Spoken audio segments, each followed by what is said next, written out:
What is a common approach to testing for tick-borne infections? I focus on the most common infections I see in my practice. I order Lyme disease tests as well as tests for infections like Ehrlichia, Anaplasmosis, and Babesia. I don't typically order Mycoplasma or Chlamydia unless there is evidence that there's active infections. I order an ELISA test, which is also called a Lyme titer. These are the tests where you need 2 out of 3 IgM bands. You need 5 out of 10 IgG bands to be called positive by the CDC criteria. These are bands that were identified in 1994 at a consensus meeting in Dearborn, Michigan. These markers are proteins that have been identified in Lyme disease infections.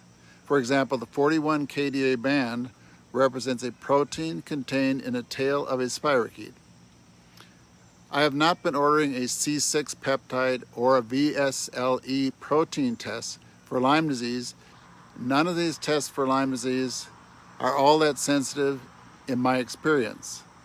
I have often had to use clinical judgment to diagnose and treat Lyme disease.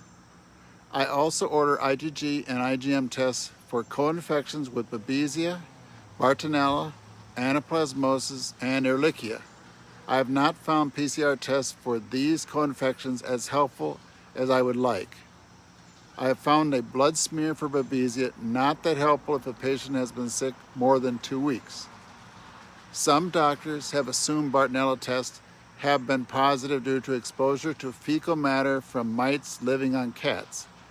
I can't be sure the cause of positive tests for Bartonella in patients with Lyme disease. I don't typically order labs for infections such as tularemia or brucellosis, despite concerns by some of my colleagues. I have found treatment for Lyme disease would take care of these infections if they were present. I typically do not send bloods to a specialty lab if someone's on a budget. I also do not send bloods to these labs if I'm going to treat them clinically.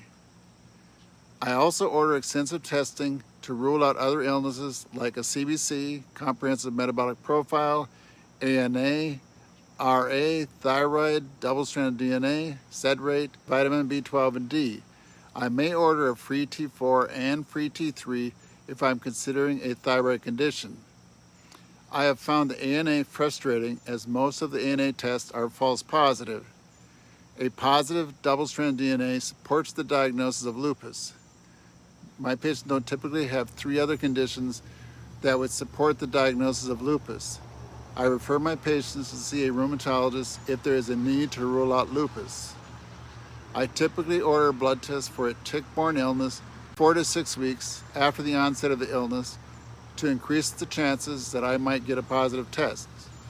I have had to use clinical judgment to treat a tick-borne illness if my patient is sick for less than 4 weeks or if I suspect a false negative test.